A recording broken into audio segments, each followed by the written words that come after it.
Bonsoir à toutes et à tous. Merci d'être fidèles à nos rendez-vous des lundis et vendredis à 20h. Café Mort, toujours plus haut, toujours plus, mais toujours dans la convivialité, avec toujours un nouvel invité, des gens qui sont connus, mais qu'on découvre parce qu'on ne les voit pas assez à mon goût. Alors ce soir, je vais faire un petit retour dans ma jeunesse. On va parler de funk avec un invité, mais pas que, parce qu'il a beaucoup de passion. Youss, bonsoir. Bonsoir à qui. Ça va?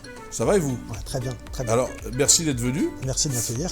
Vous êtes auteur-compositeur, c'est ça? Tout à fait, ouais. Alors, on va y venir, mais c'est quoi votre histoire? Vous êtes né où? Vous êtes de quelle origine? Vous avez grandi où? Alors moi, je suis parisien de naissance, parisien dans l'âme, d'origine algérienne. Je suis originaire de l'ouest algérien. Où ça, dans l'ouest algérien? Razaouet. Ah, Razaouet, vers la frontière. Hein, exactement. Mais là, souvent, les gens de Razaouet, c'est toute la Seine-Saint-Denis, normalement. Aulnay, tout ça, c'est tout Razaouet. Je suis là-bas. Sevranais, en fait. Sevran, Aulnay. Bon, voilà, c'est Razaouet, quoi. Vous êtes c'est chez vous. Non, mais c'est vrai que j'ai grandi dans un environnement où on appelait mon quartier Nedroma, pour tout vous dire. Oui, Nedroma, oui. Voilà, donc c'était vraiment, il y avait beaucoup d'Algériens d'origine, effectivement, de cette région-là. Ah, vous savez pourquoi, au moins? Certainement lié à, je crois, enfin pour mon quartier en tout cas, c'était lié à l'histoire d'une entreprise qui s'appelait Westinghouse, qui est une usine de freins. Et en fait, ils ont fait venir par colonie et par train, enfin plutôt par avion, nos parents dans ces endroits-là. Bon, après, il y a eu Citroën de l'autre côté.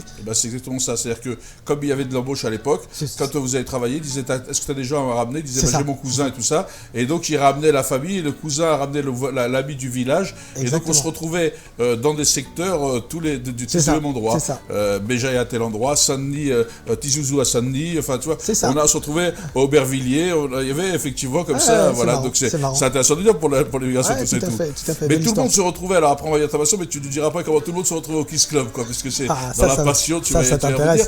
Alors, et ton parcours, donc, cet enfant d'origine de parents algériens, de Razaouet, qui grandit en Seine-Saint-Denis, donc qui grandit donc à Sevran, très vite piqué par le virus de la musique afro-américaine, d'où ma passion pour le funk et la soul, et puis nos discussions concernant le Kiss Club, on reviendra dessus tout à l'heure.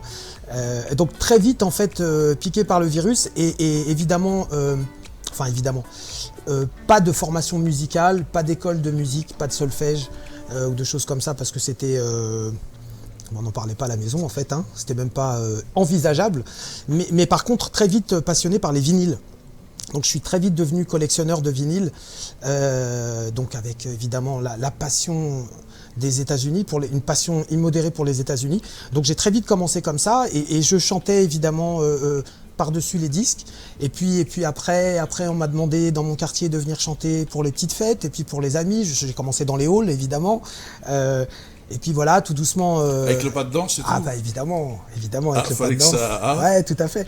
Donc après, évidemment, la logique a été de devenir DJ. Donc j'ai été DJ, on organisait, ça se faisait encore à l'époque, des booms. Alors dans mon quartier évidemment, pour pouvoir se financer nos vacances. Donc on organisait des booms les samedis après-midi. Et puis on allait avec l'argent en été, on partait en vacances dans le sud de la France. Vous êtes devenu animateur, non? Parcours classique, évidemment. Parce que quand on est dans des passions comme ça, exactement, forcément, le moyen de pouvoir assouvir et sa passion et un boulot qui est compatible, c'est animateur. C'est animateur. Donc évidemment, BAFA, animateur. Alors, pour le coup, j'étais très chanceux parce que j'étais animateur en fait in vitro, on va dire, parce que j'étais dans mon quartier et je m'occupais des petits du quartier. Donc je les connaissais par cœur, ils me connaissaient par cœur. Donc c'était à la fois rassurant mais plus difficile parce que c'était plus engagé. Puis on se connaissait par cœur. Puis il y avait les parents et les grands frères si jamais je n'assurais pas. Donc c'était plus difficile. Mais oui, voilà, parcours classique. Donc après, engagement... Alors juste dire un truc, parce que je sais que tu es stressé parce que c'est ta première télé, tout ça et tout, mais vraiment, je le dis parce que aux gens, comme ça, les gens qui le regardent, il s'en sort très bien parce qu'il est passionnant, il est plein de passion, mais il est... je suis un peu stressé. Ouais, mais je l'ai vu, c'est pour ça que je le dis aux gens, parce que ça se trouve, il faut y aller cool, c'est très bien, tu es à la maison ici, tu es au salon, on discute, il n'y a personne qui nous regarde, on discute qu'entre nous. Et donc tu disais que c'était très dur parce qu'il faut regarder, tu étais plus investi quoi encore. Exactement, tu as un devoir de résultat immédiat. Et puis la sanction, elle tombe. Elle est immédiate aussi. Voilà, puis elle peut être physique, la sanction. Bah oui, c'est un petit peu tout ça. Mais On est tous à peu près passés par là, hein, des parcours, des cursus similaires. Et donc, du coup, comment t'es mis à quelle musique à l'instrument? Parce que tu chantais, tu étais voilà, chanteur. Donc en fait, chanteur, je suis toujours chanteur, voilà. Donc en fait, ça a été une passion inavouée pendant un petit moment, c'est-à-dire que je faisais ça en dilettante. J'ai fait plein de boulot à droite, à gauche, à côté. J'ai été agent d'assurance, j'ai été déclarant en douane, enfin bref, j'ai fait plein de choses. Possibles, quoi. Ouais, bah oui, voilà, comme tout le monde, fallait manger. Mais j'ai toujours gardé ça en moi et je continue à le faire en amateur. J'avais des groupes de funk dans lesquels j'étais le leader au Réservoir par exemple, au Bizart, qui s'appelait à l'époque, j'ai déjà oublié le nom, mais enfin c'était pas le Bizart à l'époque, hein, je sais plus comment ça s'appelait. Enfin bref, non, mais je vois, voilà. Enfin, toutes les salles de funk, toutes les petites salles qui accueillaient, voilà exactement. Donc j'ai écumé toutes ces salles-là jusqu'au moment où ça a pris un petit peu d'ampleur et où je suis devenu intermittent du spectacle et professionnel il y a une quinzaine d'années maintenant. Et donc voilà, ça a mûri. Suite à ça, évidemment, ce qui découle directement quand tu fais du funk, enfin quand tu chantes en tout cas les chansons des autres, au bout d'un moment, évidemment, tu te dis ça serait bien que je commence à chanter mon histoire, parce que c'est ça, le but d'un artiste, c'est quand même de raconter sa vie. C'est le but de la soul music. Hein. Exactement. Et donc, je me suis mis à écrire il y a une petite dizaine d'années maintenant. Modestement, j'ai sorti un EP qui, pour le coup, lui, n'est pas un mini-album, pardon. EP. On leur a expliqué. Mais un EP, et on peut le trouver où? Parce que ça, c'est un EP, il faut le dire où on peut le trouver, parce que peut-être les gens voudraient aller le voir. Ouais, tout à fait. Alors, il est disponible sur toutes les plateformes internet, donc iTunes, Carrefour, enfin tout ce qu'on veut. Et on peut aussi le trouver, évidemment, en physique. Alors, je ne sais pas s'il est encore disponible, parce qu'il est sorti en 2016 et que ça a été la folie. J'ai été débordé par les ventes. Je plaisante, bien sûr. Mais il était à l'époque à la Fnac, il était un petit peu partout. C'est dommage parce que ce que tu dis en même temps, souvent les gens ne sont pas curieux, ne vont pas découvrir. Et pour que les artistes, on les voit plus souvent et pour les aider, pour qu'ils puissent en vivre, c'est parce que nous, on s'intéresse à leur musique et on l'achète. Et donc c'est dommage que les gens ne prennent pas conscience du pouvoir qu'ils ont sur ces maisons, sur ces majas, tout ça. C'est très important. Justement accompagner les artistes. C'est important de le dire. Tout à fait. Il faut qu'ils viennent acheter, qu'ils viennent. Il faut consommer. Faites le geste pour juste découvrir et c'est pas grand chose, c'est un petit geste, mais ça peut permettre à l'artiste de développer et au moins d'avoir des artistes qui portent vos combats, parce que c'est aussi ça le but du Exactement. jeu. C'est d'avoir une parole, une tribune. Exactement. Et ça peut être un vecteur, ne pas l'oublier. C'est important de le préciser. Moi, je te remercie. C'est très important.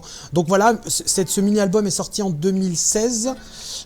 Et là, je travaille. Alors, c'est un mini-album qui, pour le coup, comme je te disais, n'est pas forcément funk, parce que là où j'ai découvert avec grande surprise ce qu'était l'art avec un grand A, c'est que quand tu te retrouves à écrire tes textes, à écrire ta vie et excuse-moi pour le terme, à te mettre à poil, parce que c'est ça en fait, hein, il faut se mettre à nu et livrer, se livrer en tout cas, et livrer le message qu'on ressent le besoin de livrer au public. Souvent ça se fait pas forcément sur un rythme que tu avais choisi au départ. Et ça se fait un petit peu comme ça, c'est pour ça que cet EP, ce mini-album est très éclectique. Il y a du funk, il y a même du rock, il y a même un titre rock dessus, tu vois. Mais l'idée directrice était évidemment le mot soul, qui veut dire âme en français. Et mon but profond, c'était déjà de me soigner, moi, très égoïstement. Et effectivement, quand tu réussis ton introspection, il n'y a pas de secret. Ton message passe. C'est important ce que tu viens de dire, Yus, parce que tu vois quand même que tu as apporté un message. Parce que dire soul, ça veut dire âme.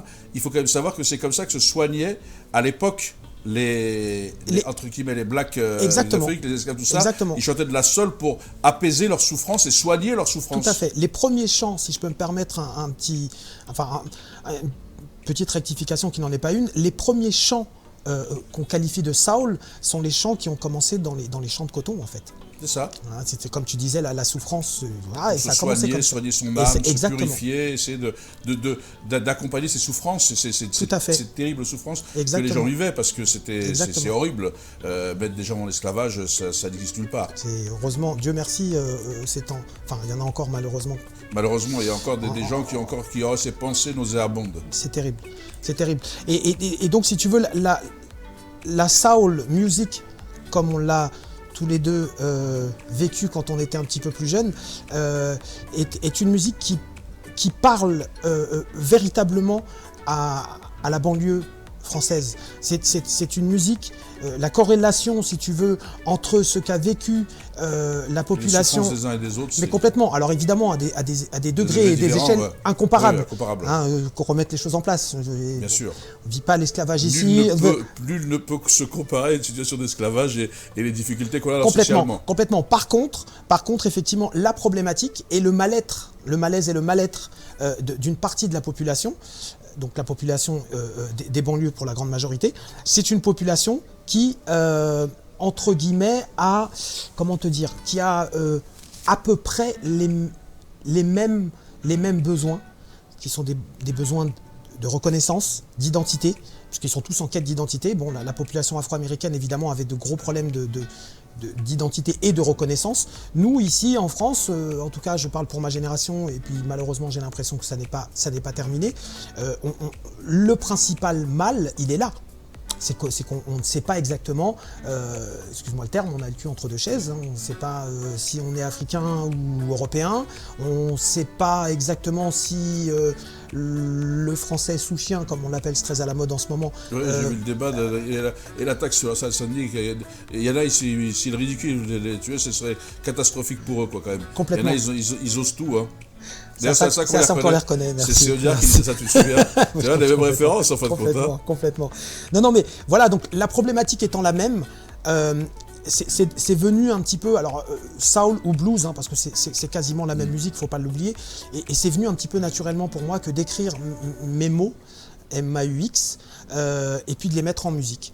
Voilà, donc c'est venu un petit peu, je te dis, naturellement, et puis plus au départ égoïstement pour me soigner, et aussi par envie et besoin de communiquer, parce que je suis un communicant dans l'âme, parce que j'ai envie de partager les choses. Alors, je sens bien que tu es un communicant, même si tu avais un début un peu de ça commence à venir. Mais tu as vraiment... et puis, tu as le sourire facile, tu as la féconde facile. C'est vrai que ça se voit. La vie est belle, Akli. Hein? La vie est belle. Ouais. La vie est belle, il faut en ces temps difficiles pour beaucoup d'entre nous, il ne faut jamais oublier l'essentiel, quoi. Nous sommes vivants. Et le message à passer à nos générations futures, c'est de leur dire que c'était bien plus dur avant et que ce sera mieux après. Enfin, je pense, moi c'est comme ça que je vois les choses. Oui, tu essaies de positiver, d'avancer. Bah oui. C'est quoi tes aspirations, parce que c'est la 3F, c'est qui ta source d'inspiration? Parce que c'est vrai qu'en termes de funk et de soul, en France, on n'a pas eu grand monde, hein, on n'a pas... Non, malheureusement, la scène funk française est très... restreinte, très moribonde. On a eu 2-3 éclats avec un groupe qui s'appelait la Malka Family. Il y a eu effectivement la Fédération Française de Funk. Il y a eu 2-3 éclats comme ça, mais jamais effectivement de groupes qui ont été sur le devant de la scène. J'ai la prétention de ne pas me revendiquer de ce type de musique-là, parce que dans la funk, effectivement, il y a le côté fun et festif. Moi, j'ai la prétention d'essayer de faire une musique qui soit à la fois festive par son rythme, mais dans laquelle les textes seront peut-être un petit peu plus engagés. Voilà, j'essaye en tout cas, je suis vraiment plus soul, quoi. Voilà, vraiment soul. C'est-à-dire que je suis pas un père moralisateur. Ce qu'on appelle un soulman. Exactement. Ça me fait penser à, on va pas des influences, mais moi j'ai vu effectivement la première fois que j'ai vu, j'étais tout jeune, la première fois que j'ai vu, donc ça va des souvenirs, mais la première fois que j'ai vu James Bond, ça m'a... Bon, mais voilà, non, mais les gens ne peuvent pas voir, c'est-à-dire que là, maintenant, quand on le revoit, c'est passé. Mais à l'époque, ça arrivait. Complètement. La première fois que j'ai vu James Bond sur scène, c'est énorme. C'est énorme. C'est énorme. Moi, je me revendique de cette génération-là, de ces gens-là, parce que ce sont eux qui se sont battus pour les droits des minorités, aux États-Unis notamment. Et moi, c'est un petit peu ça mon combat. C'est-à-dire que je ne me bats pas pour les droits, je ne suis le représentant de rien du tout et le porte-parole de personne. Mais en tout cas, à ma petite échelle, pour mes proches, pour les gens de mon quartier, pour mes enfants. Tu te bats? Je me bats parce que... Alors, je voudrais juste rectifier un truc, parce que tu dis, je suis resté. Moi, je crois que les gens, il faut qu'ils arrêtent de penser, de voir toujours grand et de dire si c'est pas grand, je ne vais pas. Un mur, c'est des pierres. Et chaque pierre, même la petite, elle tient l'édifice. Tu as raison. Donc il faut arrêter aussi, parce que souvent les gens se disent ça sert à rien, je vais le faire, c'est une goutte d'eau. Mais toutes les gouttes d'eau, c'est les gouttes Non, d'eau mais qui tu as font raison, l'océan. bien L'océan, sûr. c'est toutes ces gouttes d'eau. C'est pas un océan tout seul, c'est tout à fait raison, t'as tout à fait raison. la convergence de toutes ces gouttes d'eau. Ouais, ouais. Hein? Après, je te dis, moi, je le vis comme une espèce de mission, c'est-à-dire que j'ai la chance d'être, moi je l'assume complètement, la chance d'être né dans un pays comme celui-ci. Je suis fier d'être français, fier d'être parisien, très fier d'être musulman et d'origine algérienne. Je vais tous les ans, enfin je suis allé tous les ans en Algérie comme tout le monde pendant des années. J'ai toutes mes attaches là-bas, des racines, et je suis très fier de... Si tu vas à Razaouet, c'est rien. J'espère que tu es allé à Mornia. Arrête. J'espère que tu es allé à Mornia ou à Porcé pour la plage. On peut pas, oui, à Porcé, parce évidemment, tu connais. Sinon, à C'est pas Razaouet, gentil, hein. Non, ça va, il y a le port à Il y a Razaouet. le port, mais Il y a la famille. pêcherie, enfin qui a été déménagée là. Ouais, déménagée. Mais voilà, si Mais tu veux... vaut mieux aller à Porcé quand même. Pour les vacances. C'est vrai, c'est vrai. Bah, écoute, voilà, si tu veux, cette entité, ce qui fait de moi qui je suis aujourd'hui, fait que je me dois de rendre la monnaie de sa pièce à la vie, quoi. La vie m'a gâté. Ça a été très difficile. J'ai eu une enfance assez difficile avec des problèmes familiaux qui font que j'ai été placé de famille en famille. Enfin, ça a été un petit peu difficile au démarrage en tout cas. J'ai mangé mon pain noir jeune, et puis là maintenant je croque la vie par tous les bouts parce que je sais que rien ne dure, mais surtout j'ai envie de laisser une petite empreinte. Alors, juste un truc, parce que je pensais en même temps à un ami, je le dis parce que comme tu es d'Aulnay, on parlait de Razaouet Mornia, j'ai eu une pensée pour Ahmed Guenad, qui était un ami à moi, qui est décédé. Et je voulais juste saluer paix à son âme, sa famille. Et bon, tous les amis savent l'amitié qui nous liait. Et donc voilà, donc c'est paix à son âme. Mais j'y ai pensé parce que je ne peux pas ne pas parler de lui quand on parle d'Aulnay, de tout ce secteur-là, de Razaouet Mornia. Je me permets juste, pour éviter de me faire incendier par mes amis, je suis Sevranais en fait. Je suis né à Sevran, j'ai grandi à Sevran. Ouais, voilà, donc c'est collé. Et Sevran, on salue les amis de Sevran. Et vous écoutez, Youss vous parle, il vous fait pas allumer. Il est bonheur, tout ça. Il est avec vous à fond. Exactement. Mais comme on parlait effectivement de ce secteur-là et de Razaouet Mornia, de tout ça, donc je ne pouvais pas ne pas penser parce que c'était un ami à moi, donc il y a une génération, voilà. Ouais. Et donc qui nous a quittés trop tôt d'ailleurs, paix à son âme, et voilà.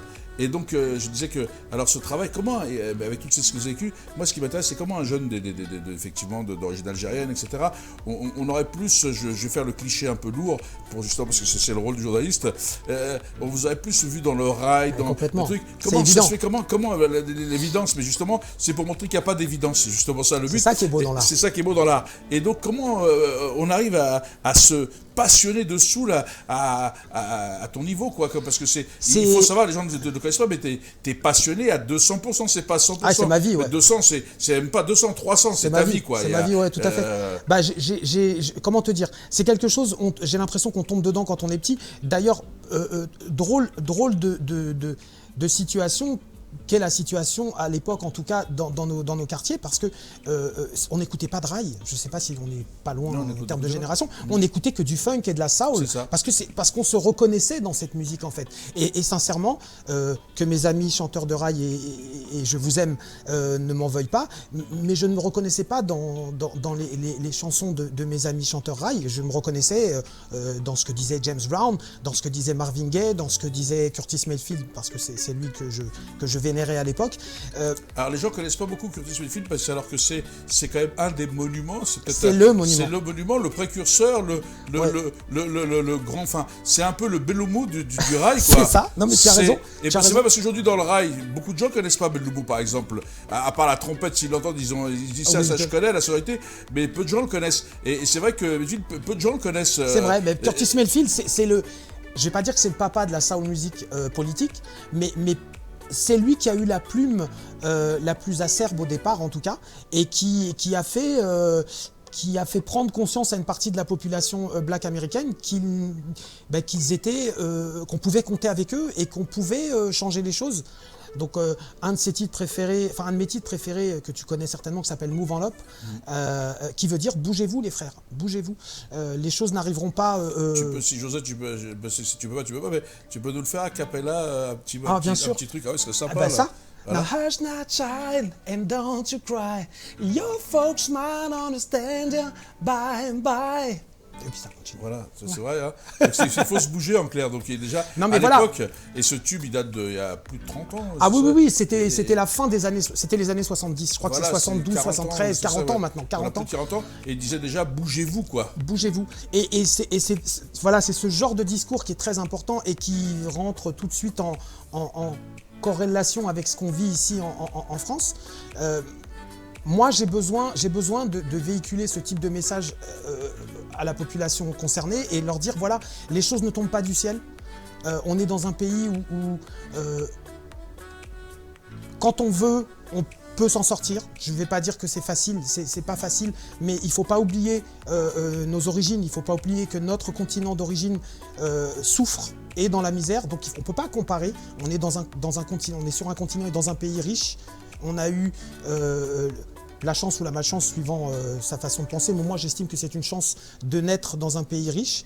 Il ne faut pas s'appauvrir, on va dire intellectuellement, il ne faut pas s'appauvrir et se laisser aller à attendre que l'État nous vienne en aide, que les aides arrivent, que ceci arrive. Non, il faut se bouger, il faut bouger les choses. Alors évidemment, tu vois ma couleur de peau, tu vois mon nom, je suis musulman, et je suis conscient que c'est difficile. Je suis conscient qu'il y a des inégalités, mais ce n'est pas en pleurant et en cassant qu'on va changer les choses, j'en suis sûr. C'est en éduquant, en fait. L'éducation, c'est la règle de base. Donc, mais la culture peut changer les choses, non? Évidemment. C'est pas à la culture qu'on peut fédérer des gens. Je te parle d'éducation, évidemment. Donc la musique est un des vecteurs, mais il y a tellement d'autres vecteurs qui sont très importants. Rapproche les gens. L'art rapproche les gens quoi qu'il arrive, puisque c'est universel. C'est complètement. Et donc comment s'appelle ton groupe Alors j'ai beaucoup de projets.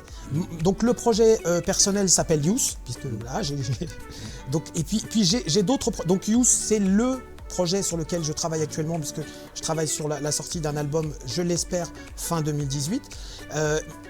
En parallèle, il y a d'autres petits projets, pas petits d'ailleurs, il ne faut pas dire petits. Il n'y a pas de petits projets. Il y a un projet qui s'appelle Blaxploitation Story, donc où je décline sur scène l'histoire de justement des combats, voilà, de toutes ces luttes. À travers la soul et tout avec. À travers des chansons. C'est chanté ou c'est. Alors c'est chanté à 60%. Je parle beaucoup, tu l'as bien vu. Donc entre chaque chanson, je raconte un petit peu les histoires.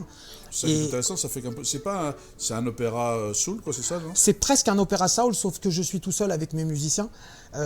Pour la petite histoire, on a joué ce spectacle il n'y a pas très longtemps, au mois de novembre dernier, et j'ai été alpagué par un metteur en scène qui était peut-être intéressé pour en faire une comédie musicale.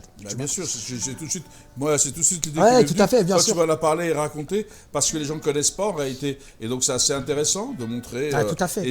Et de s'appuyer sur les luttes du passé pour construire le futur, c'est important. Complètement. C'est pas de vivre dedans, c'est de pouvoir regarder comment c'est fait, et donc ça a un rôle. Tu connais l'adage, pour savoir où tu vas, il faut savoir d'où tu viens.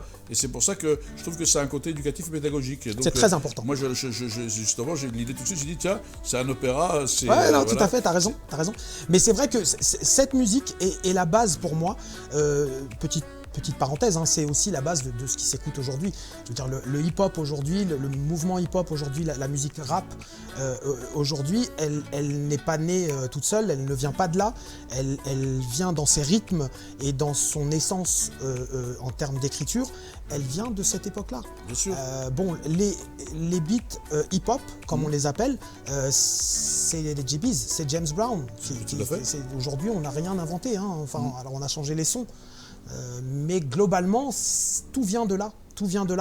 Et moi, alors c'est vrai que je suis de l'ancienne génération, donc je m'étais dit, voilà, je vais pas faire du rap, même si je rappe, évidemment. Il y a plein de textes que je clame, en tout cas, ou que je slam, puisque c'est la mode.